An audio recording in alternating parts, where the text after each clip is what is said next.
how to select more than 50 emails at once in Gmail. Hey everyone, welcome back to the channel. If you are new here, don't forget to hit the subscribe button and turn on the notification bell to not miss any updates. So, do you want to select emails in bulk and don't know how to? Then you're in the right place. Let's get started. Open up your browser, head over to your Gmail. Now you can see boxes beside your email.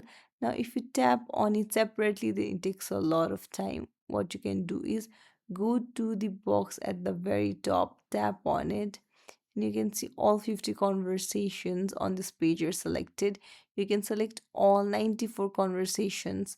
Like if you have more, you can select them all by tapping on it, and then there you go. You can archive it, you can delete it, you can mark as read or even move to another folder.